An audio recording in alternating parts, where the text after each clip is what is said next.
चलो, good morning everyone. FY BCom में account subject के अंदर हमने जो हमारे एग्जाम का सिलेबस है वो तो कंप्लीट कर दिया है इंटरनल का।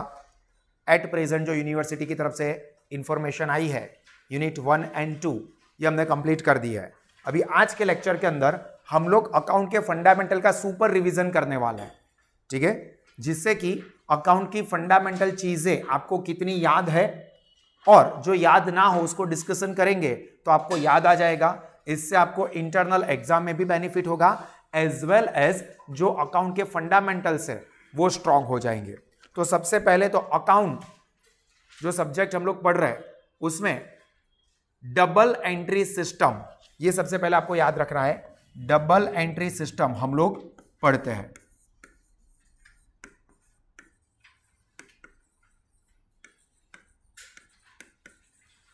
एक्चुअली में तो 3 तरह की है अकाउंटिंग मेथड्स। कौन कौन सी, चलो जिसको भी याद है फटाफट।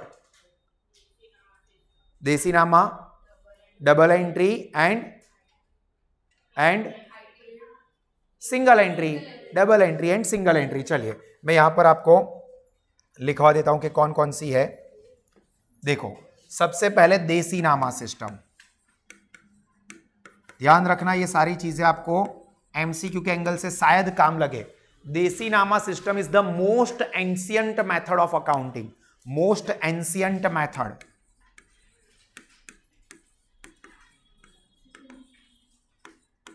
Most ancient method of accounting. उसके बाद दूसरी है सिंगल एंट्री सिस्टम।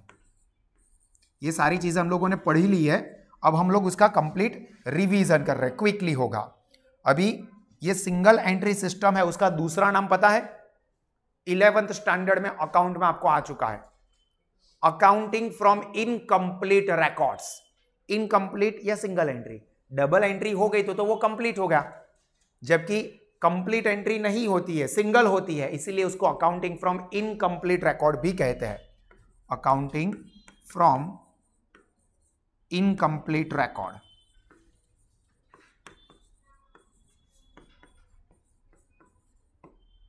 अभी ये प्योरली सिंगल एंट्री नहीं होती है, इसके अंदर खासियत ये होती है, देखो ये चीजें ऐसी है जो बहुत ही छोटी छोटी माइन्यूट चीज है, शायद एमसीक्यू में देखने को मिले।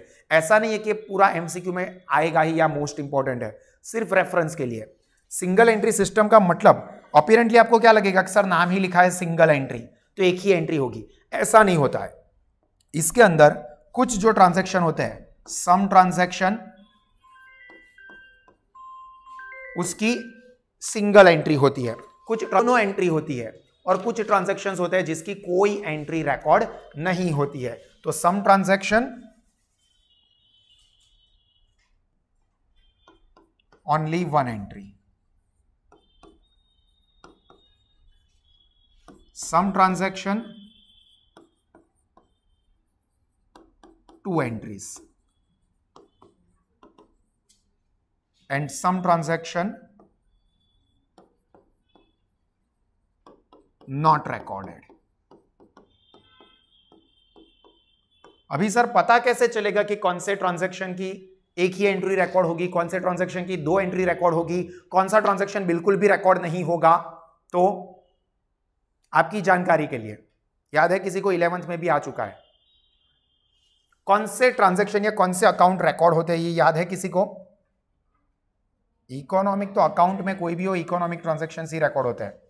Only cash and personal account, personal account and cash account वही रिकॉर्ड होते हैं। इसके अलावा के कोई भी अकाउंट्स होते हैं तो वो रिकॉर्ड नहीं होते। अब पर्सनल मतलब डेटर एंड क्रेडिटर, ठीक है, तो ओनली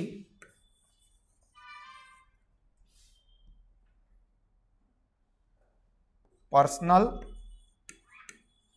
अब पर्सनल के अंदर 2 हो सकते हैं, debtors and creditors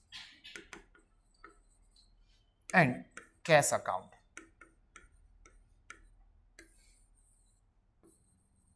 are recorded, बाकी के ट्रांजैक्शंस रिकॉर्ड नहीं होते हैं। मतलब जो भी ट्रांजैक्शन ऐसा हुआ जिसके अंदर cash and personal account effect होता है तो उसके अंदर दोनों एंट्री रिकॉर्ड हो जाएगी। For example ₹2000 received from Harshad, तो एंट्री क्या होगी? जर्नल एंट्री આમ નોંધ ₹2000 हर्षद पासेથી મળ્યા, cash account debit to Harshad. तो देखो इसमें कैश अकाउंट भी आया, हर्षद मतलब पर्सनल अकाउंट भी आया, तो वो रिकॉर्ड हो जाएगा। Goods of ₹5000 sold to Harshad on credit, goods of ₹5000 sold to Harshad on credit, શું થશે? આમ નોંધ Harshad account debit to sales account. अभी इसमें क्या हुआ? हर्षद मतलब एक पर्सनल अकाउंट, तो वो रिकॉर्ड होगा। दूसरा सेल्स है, वो पर्सनल या कैश में नहीं आया, तो वो नहीं रिकॉर्ड हुआ। तो क्या हुआ? यहां पर एक रिकॉर्ड हुआ, दूसरा रिकॉर्ड नहीं हुआ, तो एक ही ट्रांजैक्शन रिकॉर्ड हुआ, एक ही एंट्री आई। देखो पहले क्या हमने देखा कि दोनों एंट्री रिकॉर्ड होती है, फिर देखा कि एक एंट्री रिकॉर्ड हुई। अब कोई ट्रांजैक्शन ऐसा है जिसके अंदर कोई पर्सन का भी नाम नहीं है एंड कैश भी नहीं है। For example salary of ₹2000 is payable और आउटस्टेન્ડિંગ, ચૂકવવાનો બાકી પગાર ₹2000 છે। કોઈને યાદ છે? આમનો journal salary of ₹2000 is outstanding or yet to be payable, ચૂકવવાનો બાકી પગાર ₹2000 છે। પગાર ખાતે ઉધાર, salary account debit to outstanding salary। For example furniture, मतलब कोई भी ऐसे ट्रांजैक्शन, बहुत ज्यादा नहीं जाता है क्योंकि अभी आगे हमें डिटेल में जाना है, बट ऐसे ट्रांजैक्शन जिसमें पर्सन भी नहीं आया और ना ही कैश आया, तो वो क्या हो गए? रिकॉर्ड बिल्कुल भी नहीं होंगे। क्लियर? चलो ये चीज सबको समझ में आ गई। ये हमने बात की accounting from incomplete record single entry system. फिर से हमारे टॉपिक पर आते हैं। हम लोग देख रहे थे कितनी मेथड्स है, तो देसीनामा system most ancient. Single entry system के बारे में मैंने आपको ब्रीफ में समझाया। अगर आगे यूनिवर्सिटी सिलेबस में सेमेस्टर 2 में या ऐसा सिंगल एंट्री सिस्टम को रखती है तो हम सीखेंगे। प्रीवियसली होता था, बट न्यू एजुकेशन पॉलिसी के हिसाब से अगर यूनिवर्सिटी ना रखे तो नहीं होगा, तो मैंने आपको बेसिक जानकारियां दे दी। अब यहां पर हमारा मेन पॉइंट जो सिस्टम है हमारी मेन, डबल एंट्री सिस्टम, तीसरी वाली। एक हमने देखा देसीनामा, एक देखी सिंगल एंट्री, और तीसरी एंड इंपॉर्ट। अभी देसीनामा सिस्टम, सिंगल एंट्री सिस्टम, और तीसरी हमारी मेन जो है वो है डबल एंट्री सिस्टम। अब पहला क्वेश्चन, डबल एंट्री सिस्टम के पिताजी का नाम? Luca Pacioli.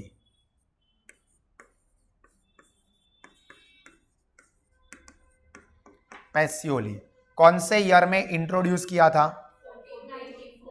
1494 एडी। ध्यान रखना, बहुत सारे स्टूडेंट 1949 कर देते हैं क्योंकि नंबर्स ऐसे है कि कंफ्यूजन हो जाए। 1494 एडी में ये ल्यूका पैसियोली कौन थे या कहां के थे? इटली के मैथमेटिशियन थे। तो मैथमेटिशियन फ्रॉम इटली या वेनिस सिटी उसके अंदर। ठीक है, तो अगर आपको एमसीक्यू में वेनिस देखने को नाम, सॉरी ये तो हमने कहीं पे भी पढ़ा ही नहीं है भाई, इटली कंट्री का नाम है, उसके अंदर वेनिस सिटी का नाम है। ठीक है, तो जानबूझ के ऐसे कंफ्यूज करे क्योंकि 11th स्टैंडर्ड से आपने यही देखा है कि इटली के मैथमेटिशियन, इटालीना पादरी ल्यूका पैसियोलीए ईस्वीसन 1494 में प्रथम वार દ્વિનોંધીનામા પદ્ધતિને પોતાના मैथमेटिक्स गणित पर एक पुस्तक में रजू करी थी। तो ये 1494 एडी ल्यूका पैसियोली इटली, ये बार बार याद है इसलिए जानबूझ के ऐसा करते हैं। ठीक है, ये चीजें क्लियर। अब इसमें डबल एंट्री सिस्टम में क्या होता है? हर एक ट्रांजैक्शन की कितनी इफेक्ट होती है?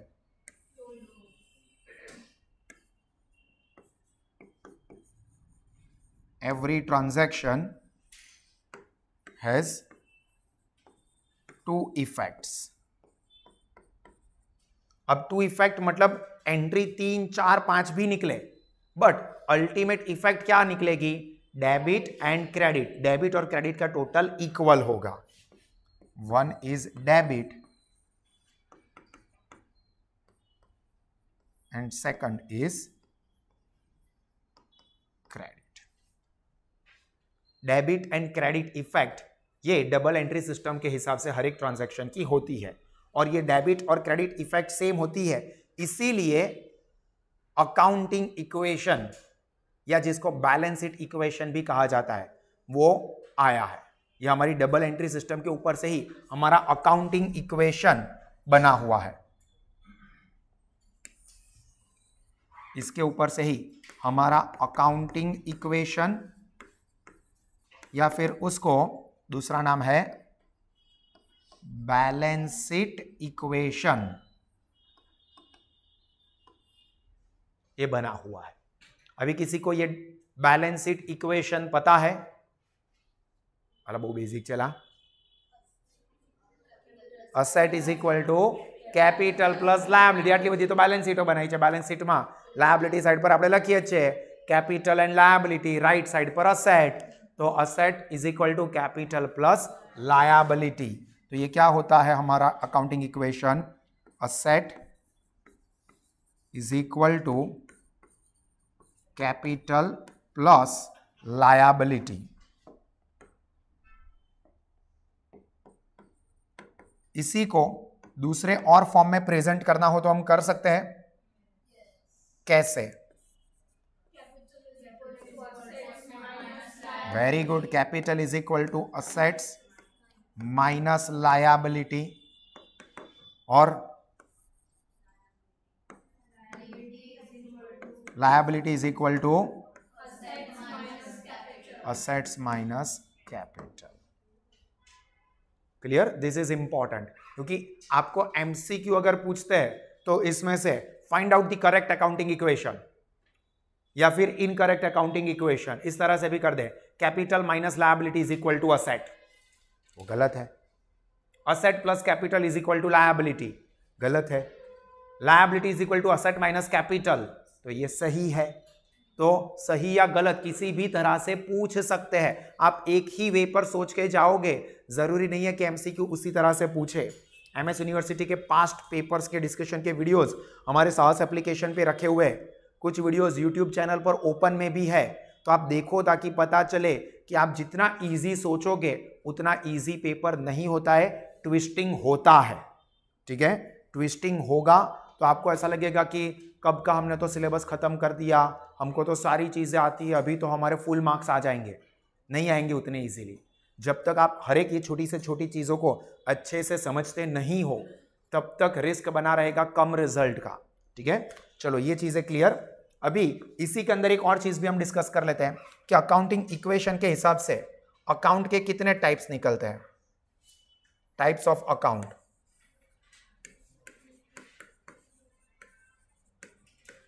एज पर मॉडर्न अप्रोच कहते हैं हम लोग इसको, या तो फिर अकाउंटिंग इक्वेशन अप्रोच। हिसाबी समीकरणना एप्रोच प्रमाणे अकाउंट्सना કેટલા टाइप पड़े छे? 5। याद हो तो આપણે પેલું ચશ્મા બનાયા હતા। Yes, very good. બે કેટેગરીમાં ડિવાઈડ કરી અને આપણે એના ચશ્મા બનાયા હતા। એક હતું LIC, L stands for liability, I stands for income and C stands for capital। Exactly, very good. और जो दूसरी कैटेगरी थी AEIOU, उसमें से पहले दो याद रखने के मैंने कहा था। A means asset, E means expense, asset and expense.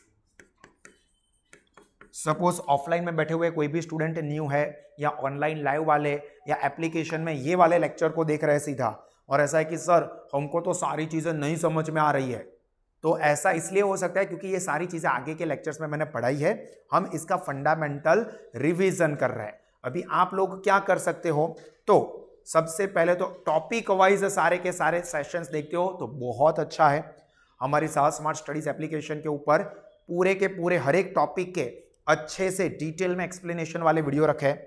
हर एक टॉपिक के टॉपिक वाइज भी रिविजनल वीडियो है, और इसके अलावा इस पूरे यूनिट के 2 पार्ट में मैंने रिविजनल सेशन कंडक्ट किए हुए हैं, जिसके अंदर सारे के सारे टॉपिक का जो हमारे मटेरियल का हिस्सा है उसके हिसाब से फंडामेंटल जो भी टॉपिक है उसका रिवीजन करवाया है। ये हम क्या कर रहे हैं, जनरल अकाउंट को समझ रहे हैं, जनरल सारी चीजों को समझ रहे हैं। बट जो आपका यूनिवर्सिटी का ही सिलेबस है उसके अकॉर्डिंगली भी मैंने समरी नोट्स और वो समरी वीडियो, मतलब समरी नोट्स का प्रिपरेशन का वीडियो, एक पार्ट यूट्यूब चैनल पर भी है ओपन में सब लोगों के लिए, और दूसरा मतलब दोनों पार्ट एक्सक्लूसिवली साहस एप्लीकेशन पर है। तो वो सेशन जरूर देख ले। सपोज ऐसा है कि सर हर एक टॉपिक देखने में बहुत बोर हो जाते हैं, नींद आ जाती है, याद नहीं रहता है, क्योंकि बहुत सारे टॉपिक्स हैं, पर प्रिपेयर भी तो करने पड़ेंगे, सिलेबस का हिस्सा है, you can not ignore it. तो उस केस में मैं सजेस्ट करूंगा कि वो रिविजनल वीडियो देख लो। 1.5 घंटे में, 1.5 से 1.25 घंटे मैक्स में पूरे का पूरा यूनिट, सारे के सारे थ्योरेटिकल कॉन्सेप्ट पूरा डिटेल में, बट जो सारी इंपॉर्टेंट चीजें वो बकवास है, नॉनसेंस है, वो सब चीजें मैंने हटा दी है, क्योंकि ऑब्वियसली वो रिविजनल लेक्चर है। टॉपिक वाले लेक्चर में आपको डिटेल में सारी चीजें समझाई गई, बट रिविजनल लेक्चर जो है वो क्विक रिवीजन के लिए है, एग्जाम की प्रिपरेशन के लिए। तो उस सेशन को भी आप लोग जरूर देखें। पास्ट यूनिवर्सिटी के पेपर के डिस्कशन के वीडियोस भी मैंने रखे हैं, उसको भी जरूर देखें। ठीक है, चलिए अभी इसका रूल क्या है ये किसी को याद है? LIC का रूल क्या था? पहले तो LIC का ओरिजिनल बैलेंस क्या होता है? क्रेडिट। तो एड लेस वाला कुछ रूल था, add all and less all, क्या? तो क्या याद रखना है? अगर भूल गए हो तो याद रखना ओरिजिनल बैलेंस क्या है वो देखने का। ओरिजिनल बैलेंस सपोज क्रेडिट है, ये LIC का ओरिजिनल बैलेंस क्रेडिट होता है, जमा बाकी हो, तो add all credit less all debit. Original balance જે હોય એ જ થાય તો એડ કરવાનું, ઓપોઝિટ થાય તો લેસ કરવાનું। ક્રેડિટ જ થયું એડ કરો, ડેબિટ થયું લેસ કરો। અને અસેટ અને એક્સપેન્સ એનું ઓરિજિનલ કયું બેલેન્સ હોય? ડેબિટ। તો એમાં શું રૂલ એપ્લાય થશે? Add all so debit, exactly, and less all credit. Clear? ये जो हमने टाइप्स ऑफ अकाउंट पढ़े 5, वो कौन सी बेसिस पे या कौन से अप्रोच पे ये बाइफर्केशन हुआ? Modern approach. उसका दूसरा नाम अकाउंटिंग इक्वेशन अप्रोच। ठीक है, याद रखना है। एंड अकाउंटिंग इक्वेशन क्या है?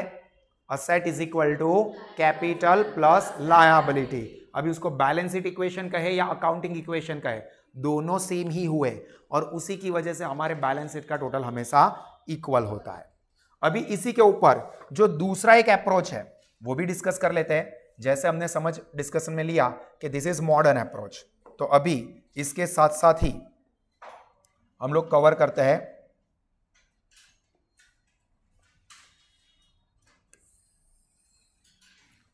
Traditional approach.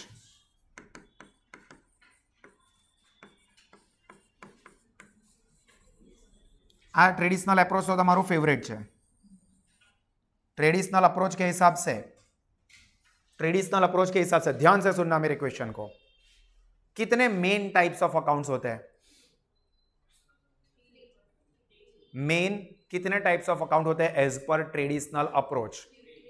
MCQ में पूछा कि on the basis of traditional approach accounts are mainly classified into blank category 1 2 3 4, get on the dance floor. कितने? 3। गलत हैं सर, ये क्या सुन रहे हैं हम लोग? पर्सनल, रियल, नॉमिनल, क्या बात कर रहे हो सर? मैंने पहले भी आपको समझाया था कि मेन 2 है। अभी समझो, याद आएगा। सर क्या टीपू सुल्तान के जमाने की बात कर रहे हो? एक है पर्सनल अकाउंट और दूसरे है इम्पर्सनल अकाउंट। 11th स्टैंडर्ड की बुक भी ओपन करके देखोगे तो पता चल जाएगा, व्यक्तियोना खाता ने बिन व्यक्तियोना खाता। और इम्पर्सनल के अंदर 2 कैटेगरी आती है। इसके अंदर आता है फिर रियल अकाउंट, लेके माल मिलकतना खाता, एंड नॉमिनल अकाउंट, मतलब के उपज खर्चना खाता। तो जो रूल के एंगल से याद रखना है ना, वो 3 है, पर्सनल, रियल एंड नॉमिनल। पर अगर मेन क्लासिफिकेशन पूछे, मेन क्लासिफिकेशन, तो वो 2 ही है, पर्सनल, इम्पर्सनल। इम्पर्सनल के अंदर फर्दर 2, रियल, नॉमिनल। चलो, अभी पर्सनल अकाउंट के अंदर भी 3 कैटेगरी होती है, जो कि आपको पता ही, एक बार क्विकली याद कर लेते हैं। कौन कौन से 3? Natural person, artificial person and representative person. और उसके डेबिट क्रेडिट के रूल, पर्सनल अकाउंट के डेबिट क्रेडिट के रूल्स क्या है? Debit the receiver, credit the giver. Debit receiver, credit giver. Lennard खाते उधार, आपनार खाते जमा। क्लियर? चलो, रियल अकाउंट में क्या क्या चीजें आती है? Goods and assets. Real account में 2 चीजें आती है, गुड्स एंड असेट्स। ठीक है, एमसीक्यू में आपको इस तरह से पूछ सकते हैं, find out the odd one out. Odd one એટલે અલગ, નીચેનામાંથી જે અલગ પડે છે ને એને શોધો, એવું લખ્યું है ભાવિન સર્સ અકાઉન્ટ, સાહસ institutes account, state bank of India's account અને ફર્નિચर अकाउंट। तो बाकी के जो 3 आए वो पर्सनल थे, भाविन सर नेचुरल पर्सन, साहस institute artificial person, state bank of India या फिर आपको capital account they they representative person, and furniture ये असेट हो गए, रियल अकाउंट है। तो आपको इस तरह से पूछे कि find out the odd one out, अलग कौन सा हो रहा है वो ढूंढो। तो रियल अकाउंट के 3 नाम दिए हैं और एक पर्सनल या नॉमिनल का कुछ दे दे, ऐसे भी हो सकता है। इसके रूल क्या है? Exactly, debit what comes in and credit what goes out। Nominal account में क्या चीजें आती है?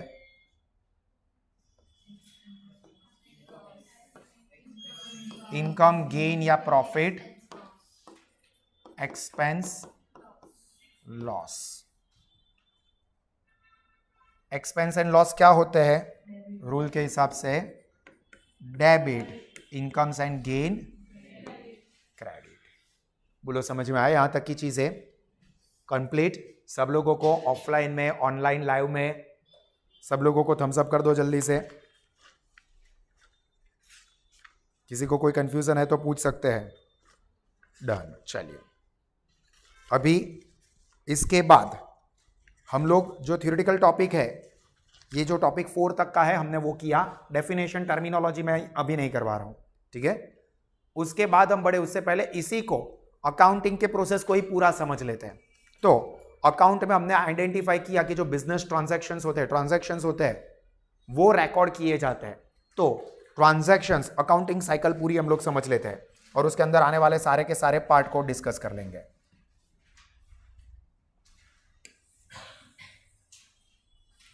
अकाउंटिंग प्रोसेस,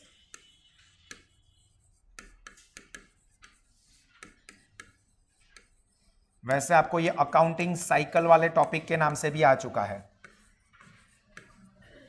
अकाउंटिंग साइकिल या अकाउंटिंग प्रोसेस। इसमें सबसे पहले हम लोग क्या करते हैं?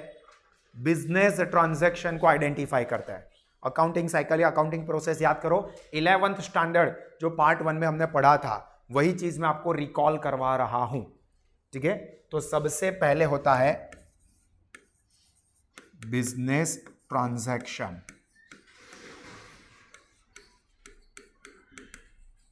या तो फिर इसको हम लोग कह सकते हैं इकोनॉमिक ट्रांजैक्शन।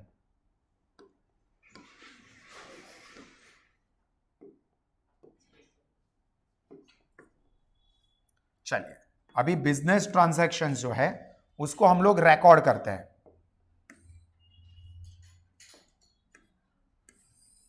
हमारे बुक्स ऑफ अकाउंट्स में रिकॉर्ड करेंगे। तो सबसे पहले ध्यान से सुनना, transactions are recorded, firstly recorded in blank book. Transactions are firstly recorded in which book? Journal. तो ये पूरा चैप्टर हम लोग पढ़े हैं जर्नल नाम का।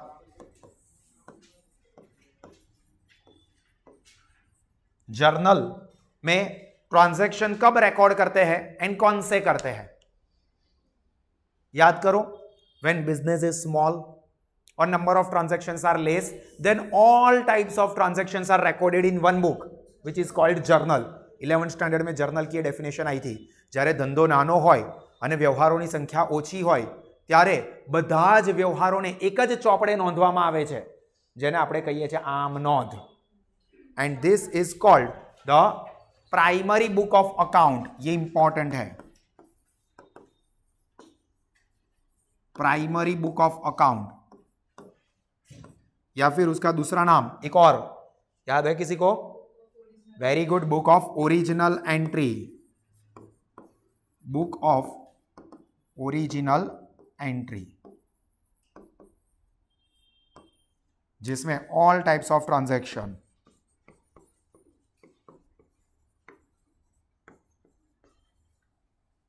लिखते हैं.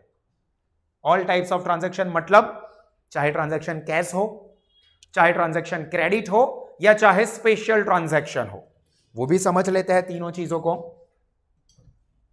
ऑल टाइप्स ऑफ ट्रांजैक्शन का मतलब क्या होता है? Cash, credit, special.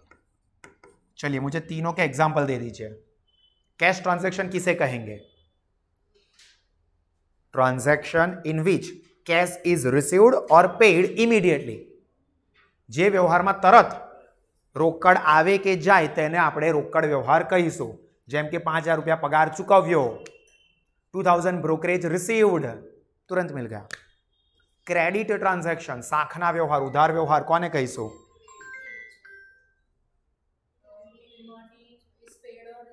In future. Transaction in which money is received or paid in future means money will be received or will be paid, like goods purchased on credit or goods sold on credit.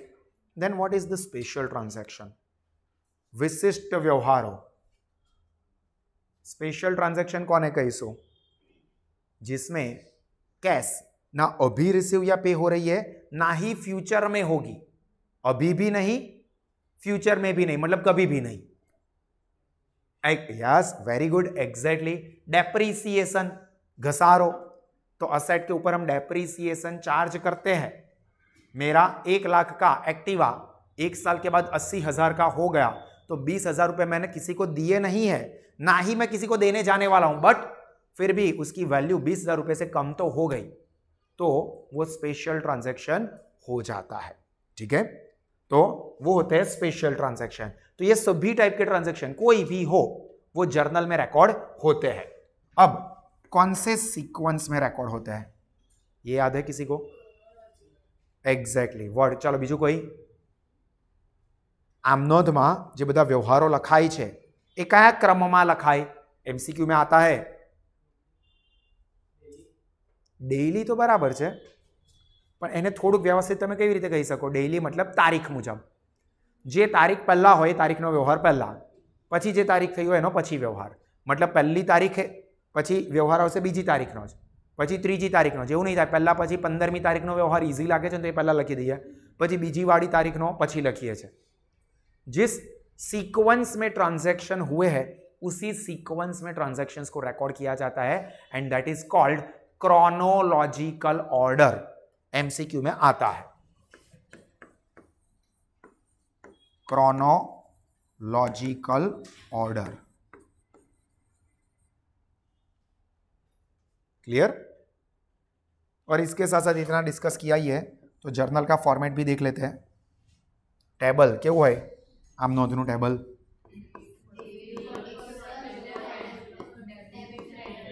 Date, particulars. Particulars मतलब विगत जे तमे लगता था ते. LF number, खापा number Gujarati वाड़ा लगता था. Debit amount and credit amount. Clear? तो ये आपको थोड़ी चीजें याद आ जाए. ये पूरा जर्नल वाला चैप्टर हम लोगों ने पढ़ा था. अगर आपको स्पेसिफिकली जर्नल एंट्री वाले चैप्टर को डिटेल में समझना है, अभी तो डायरेक्टली आपको जर्नल एंट्री नहीं आने वाली है, बट अकाउंट में कुछ भी पढ़ो जर्नल एंट्री के बिना काम नहीं हो सकता. तो अगर आपको जर्नल एंट्री का फंडामेंटल स्ट्रॉन्ग करना है तो हमारी यूट्यूब चैनल पर ही जर्नल का सुपर रिवीजन सेशन 1.5 घंटे का रखा हुआ है, वो आप देखिए। हर एक टाइप के ट्रांजैक्शन की जर्नल एंट्री उसमें समझाई है, अगर आप चाहो तो कर सकते हो। वैसे वो 11th स्टैंडर्ड का है, आप लोग पढ़ चुके हो, बट जो 11th में हमारे पास नहीं पढ़े हैं या याद ना हो, भूल गए हो, तो वो देखो और अच्छे से फंडामेंटल याद आ जाएंगे। सास एप्लीकेशन में होता है, बट वो 11th के कोर्स में होता है, आप लोग यूट्यूब पर फ्री में देख सकते हो। चलिए, अभी अगर नंबर ऑफ ट्रांजैक्शंस ज्यादा है या बिजनेस बड़ा है, if the transactions are more और business is of large size, तो एक ही बुक में सारे ट्रांजैक्शंस रिकॉर्ड करना पॉसिबल नहीं है। अगर रिकॉर्ड कर भी देते हैं तो फिर अपने को जब भी कोई इंफॉर्मेशन चाहिए तो वो इंफॉर्मेशन मिलना काफी डिफिकल्ट हो जाएगा। तो अलग अलग टाइप के ट्रांजैक्शंस को रिकॉर्ड करने के लिए अलग अलग सब्सिडियरी बुक बनाई जाती है।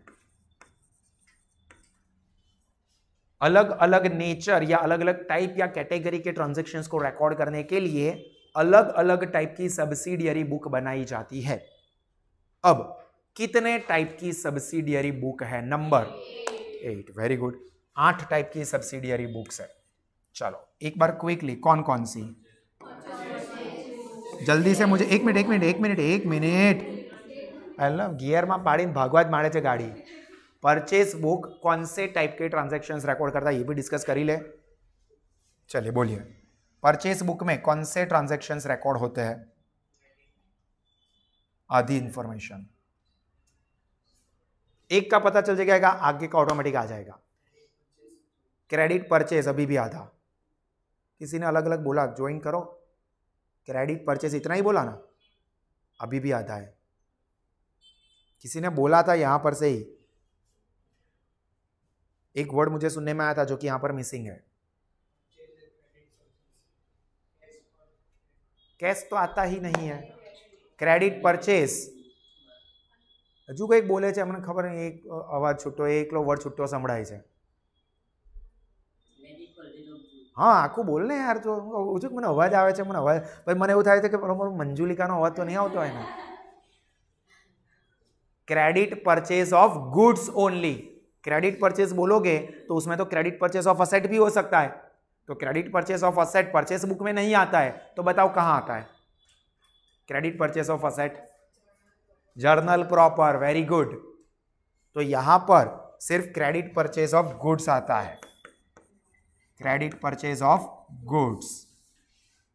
उसी तरह से होती है परचेज रिटर्न बुक, जो कि क्रेडिट पे गुड्स परचेज किए हुए रिटर्न हो तो परचेज रिटर्न बुक में लिखे जाते हैं। देन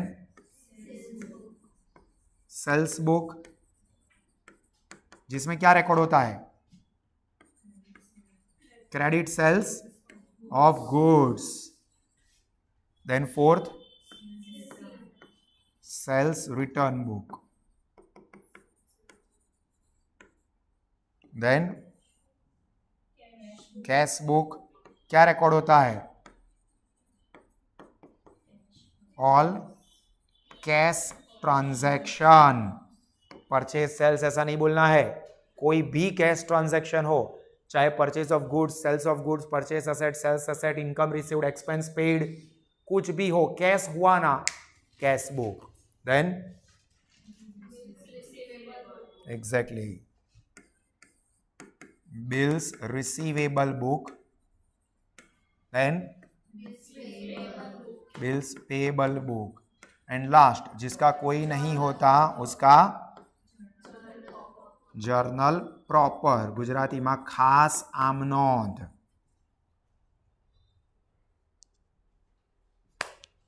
याद आया? अभी इसी के अंदर जो कैश बुक वाला आया वो भी हमारा एक सेपरेट चैप्टर होता था, 11th स्टैंडर्ड याद करो। तो कैश बुक जो कि हमने ऑलरेडी डिस्कस कर लिया कि all types of cash transactions record होते हैं, जिसकी अगर हम खास खास बातें नोट डाउन करें तो जितने भी कैश रिसीट होते हैं, पहले तो यहां पर क्या क्या चीजें इंक्लूड हो जाती है? Cash and bank both. Cash transaction मतलब रोकड़ व्यवहार ज જોઈએ એવું જરૂરી નથી, कैश પણ હોય, बैंक પણ હોય। बैंक હોય मतलब चेक थ्रू થાય, NEFT थ्रू થાય કે UPI थ्रू થાય। वो सभी જ આમાં આવી જશે. પ્લસ કોલમની વાત કરીએ તો આની જોડે એક ડિસ્કાઉન્ટનું કોલમ પણ હોઈ શકે. 3 कॉलमनर कैश बुक आप लोग बनाते थे, बहुत बड़ा टेबल बनाते थे, हमारी नोटबुक से शुरू करते थे और बाजू वाले की नोटबुक पे खत्म होता था. 14 कॉलम्स आते थे, 14 कॉलम आते थे, 7 रिसिट साइड पर, 7 पेमेंट साइड पर. એટલે ઘણા બધાએ તમારા સ્કૂલમાં ટીચરને પૂછ્યું બી હશે, સર અમે સામસામેના પેજ કરીએ તો સર ચોપડો આડો કરી દઈએ. લાગ્યું તો સર લખવાનું શરૂ કરે પણ પછી બેન્ચ पर જાય છે. 14 कॉलम का टेबल हम लोग बनाते थे, जिसमें लेफ्ट साइड पर, लेफ्ट साइड यानी कि डेबिट साइड, ये याद रखना, सारे के सारे रिसिट्स रिकॉर्ड करते थे एंड राइट साइड सारे के सारे पेमेंट रिकॉर्ड करते थे. और एक टाइप का ट्रांजैक्शन जो कि आपको परेशान करने के लिए आता था, जिसमें कैश एंड बैंक दोनों को इफेक्ट होती थी. कैश एंड बैंक वो दो अकाउंट को ही इफेक्ट होती हो, cash withdrawn from the bank और cash deposited from to the deposited in bank. Cash book में ज लेफ्ट साइड और राइट साइड बेव जग्याए रेकॉर्ड थतुं हतुं. एवा ट्रांजेक्शन ने कशुं कहेता था तमे, जे तमे बधाने बहु बनावो छो? उल्लू सूला Contra transaction.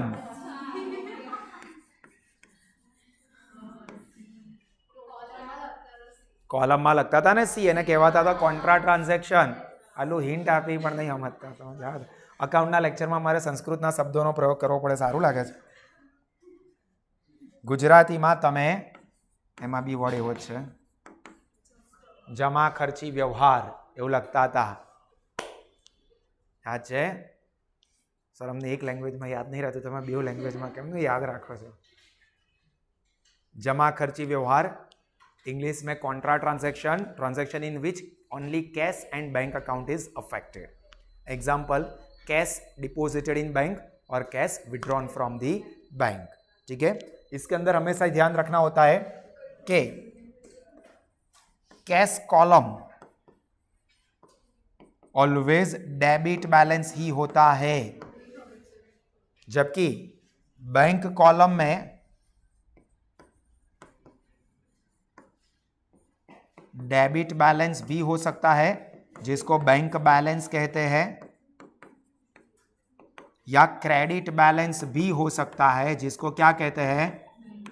Yes, bank overdraft. Clear?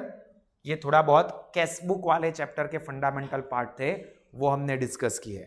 इसके अंदर ये भी एक चीज ध्यान रखनी होती है कि ट्रेड डिस्काउंट कैश बुक में रिकॉर्ड नहीं होता है. यहां पर हमने जो डिस्काउंट कॉलम की बात की, ये भी हम लोग नोट कर देते हैं. This is only cash discount. Trade discount वेपारी वटाव ना नोंधाय, मात्र रोकड़ व्यवहार, रोकड़ वटाव ज लखावे. रोकड़ वटाव पाछा बे टाइप ना होय.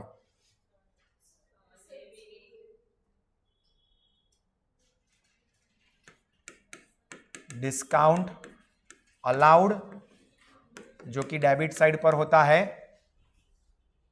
जो कि जब कस्टमर के पास से हमें पैसा मिलता है तब हम डिस्काउंट अलाउड करते हैं, जो कि हमारे लिए एक तरह का एक्सपेंस या लॉस है. और दूसरा होता है डिस्काउंट रिसीव्ड, जो हम पेमेंट करते हैं तब कोई हमें कहता है जा सिमरन जा, जी ले अपनी जिंदगी, मतलब ठीक है भाई जाओ कम पैसे दो, तो हमको डिस्काउंट मिला, तो डिस्काउंट रिसीव्ड इज इनकम. वो क्रेडिट कॉलम जो होता है डिस्काउंट का, वो डिस्काउंट रिसीव्ड होता है. ठीक है, इसके बाद हमारा इंपॉर्टेंट चैप्टर था, आप लोगों को ये सारे के सारे नोट्स मिल जाएंगे. एट टाइम आपका फोकस होना चाहिए समझने पे, अच्छे से अच्छे समझने की कोशिश करो. फिर ऑब्वियसली वीडियो आपको मिलने वाला है, तो आप बाद में नोट डाउन करो. ये सारी चीजें ऑलरेडी हमने पढ़ ली है, ऑलरेडी ये सारी चीजें करवा दी है. तो अगर अभी आप साथ में नोट करने जाओगे तो क्या होगा? शू बोले जे बोले लखने हमें जो सर भूसी कार्ड से, भूसी तो नहीं काढ़े पण स्क्रीन बदली कार्ड से. तो आप समझने पे फोकस करो. At present your concentration should be only on understanding the concept. The entire file will be provided to you. आप वीडियो भी देख सकते हो, फिर से देखोगे और नोट डाउन शांति से करो, पॉज करो, लिखो, पॉज करो, लिखो, सर को आगे भगाओ, पीछे भगाओ।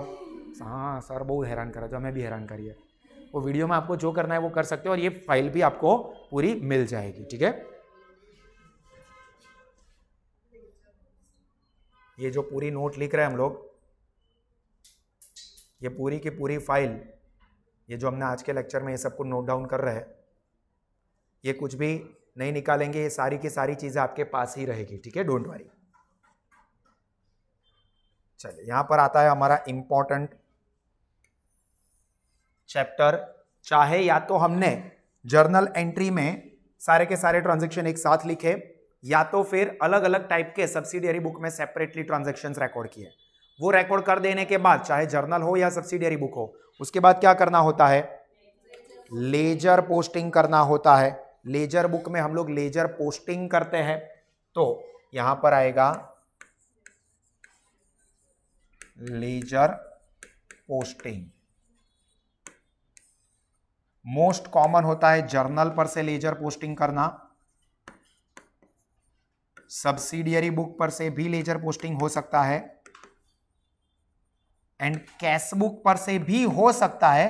बट कैश बुक एक ऐसा है जो कि इटसेल्फ अकाउंट भी है, तो आपको एमसीक्यू में कई बार काम लग सकता है कि कैश बुक जो है वो subsidiary book as well as ledger यानी कि अकाउंट दोनों ही है,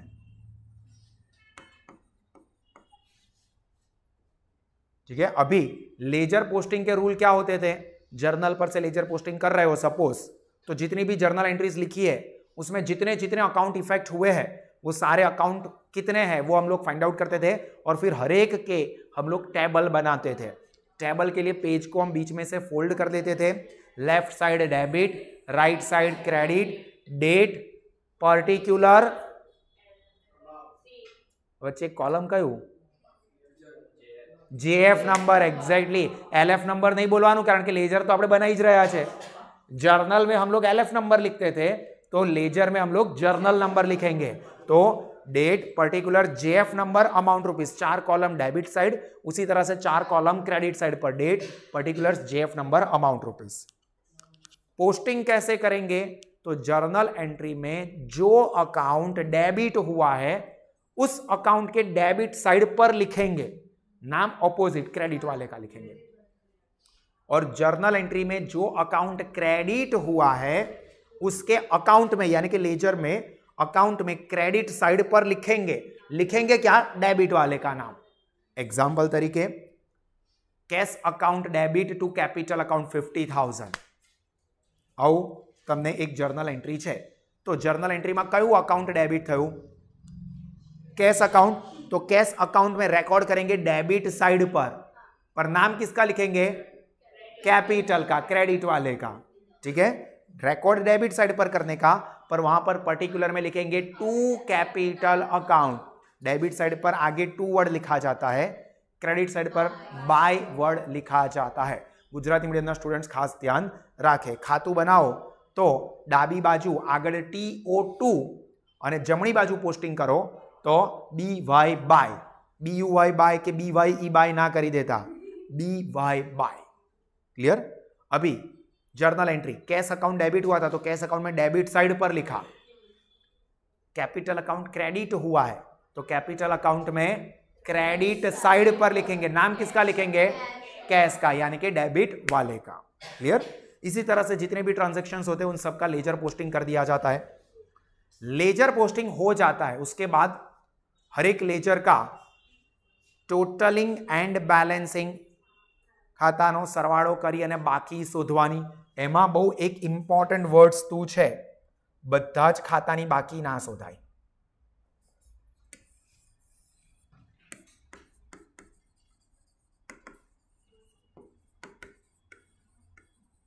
एमसीक्यू माटे इम्पोर्टન્ટ वस्तु छे, पर्सनल एंड रियल